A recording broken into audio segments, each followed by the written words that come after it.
J'aimerais que nous parlons d'un élément, d'un sujet. Un sujet qui est très important, comme tout autre sujet, et dont aujourd'hui nous voyons tellement de dérapages. J'aimerais parler avant tout de ce sujet que je t'invite à regarder attentivement. Le mariage. Le mariage. Le mariage, c'est l'union de deux personnes qui ont décidé de se mettre ensemble pour évoluer dans leur vie, dans leur carrière, s'assister, se supporter pendant le long de leur vie.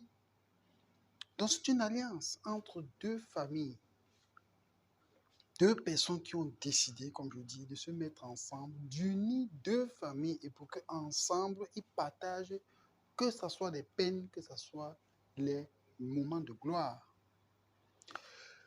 Pourquoi aujourd'hui, il y a tellement de dérapages à ce sujet du mariage? Il y a tellement de précipitation pour les cérémonies de mariage. Ce qui m'amène à comprendre qu'on passe le temps à préparer la cérémonie de mariage plutôt qu'à préparer le mariage en soi-même. Nous voyons beaucoup de jeunes, ils se précipitent, ils louent des grosses voitures, des grosses voitures sont louées, des grands investissements sont opérés, des crédits, beaucoup d'endettement, tellement de sacrifices en termes financiers. Ce n'est pas mauvais, mais ce qui est important, c'est la suite. Ils font des gros investissements, mais 1 mois, 2 mois, 3 mois, 4 mois, 1 an après la catastrophe, le mariage n'existe plus. On se précipite pour le divorce. Pourquoi? Parce que ce qui a été miroité, on ne retrouve pas ça dans le foyer. Faute de quoi? Faute de préparation. Alors, vous tous qui me regardez, vous assistez au mariage chaque jour, vous voyez des gens se marier, vous voyez d'autres même vivre ces mariages.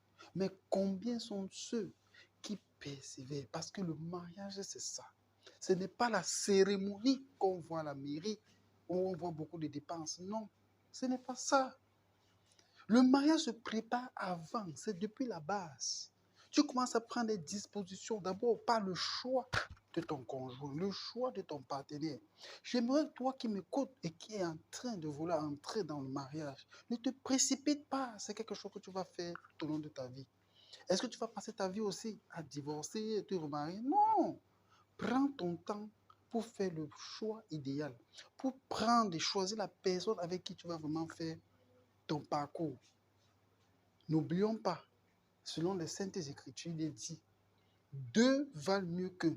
Deux personnes ne peuvent pas se mettre ensemble s'ils ne se sont pas accordés. L'accord, c'est le premier élément. L'accord, la puissance de l'accord.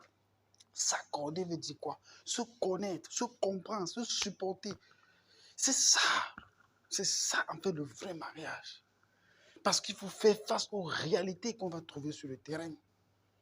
Ce que tu as vu et qui t'a attiré, est-ce que tu seras prêt à persévérer malgré que ces choses ne soient plus là?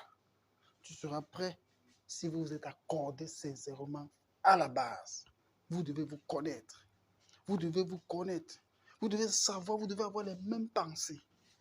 Ne prenez pas un partenaire, un conjoint, quelqu'un avec qui vous voulez faire votre vie, qui ne vous accompagne pas dans votre vision. C'est pourquoi c'est bien que ce soit l'homme, que ce soit la femme, d'avoir des visions. C'est-à-dire vous devez avoir des projets, des objectifs que vous prédéfinissez, que vous voulez atteindre. S'il n'y a pas ça, c'est que où est-ce qu'on va? Et la personne avec qui vous êtes sera là pour vous supporter, pour vous encadrer, pour vous encourager à aller de l'avant. Si cette personne n'est pas en train de vous accompagner, alors elle va vous dégrader. Vous allez chuter. C'est pourquoi je vous exhorte à prendre ce sujet au sérieux et de commencer donc à prendre des dispositions maintenant afin que demain, après 10 ans, après 15 ans, après 20 ans, après 30 ans, on soit toujours ensemble. Qu'on ne se précipite pas de se séparer. Non.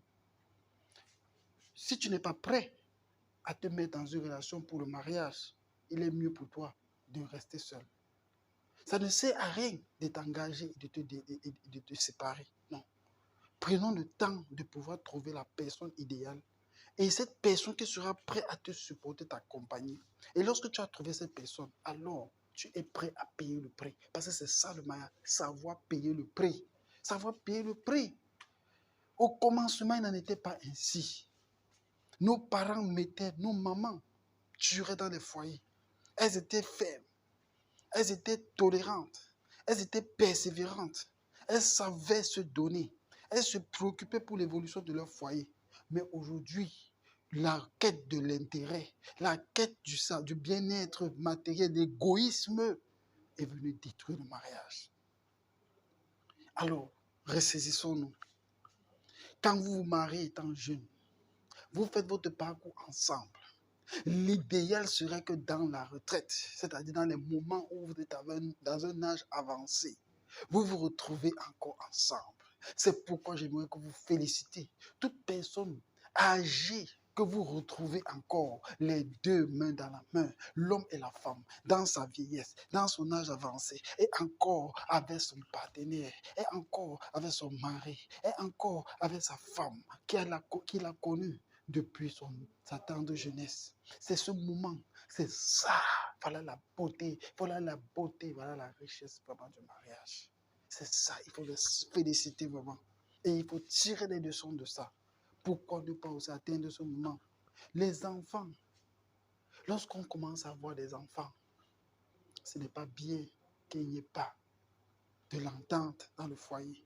Prenons des dispositions pour que ces choses ne soient pas répercutées sur l'éducation de nos enfants parce que ça va impacter dans leur vie. Et ce que nous faisons là va jouer également sur les enfants. Si nous ne restons pas dans le mariage, nos enfants ne vont pas rester aussi. Soyons des exemples. Mais mariage, ce n'est pas une comparaison. Ne nous précipitons pas que parce que tu as vu une amie, parce que tu as vu une soeur, parce que tu as vu quelqu'un qui s'est marié avant toi, alors tu te pousses, tu te dis que toi aussi tu veux te marier, toi aussi tu veux... Non. Les saints doigts ne sont pas pareils. Chaque chose est faite pour un temps déterminé. À chacun sa préparation. Du moment où tu es prêt, c'est comme ça que tu décolles aussi.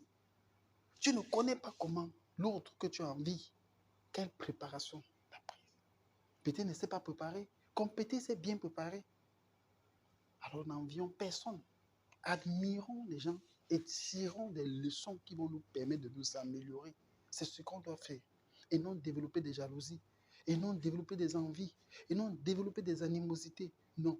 Il faut savoir tirer le bon côté des choses. Savoir tirer le plus qui va te donner une opportunité de t'ajuster, de t'améliorer pour aller de l'avant.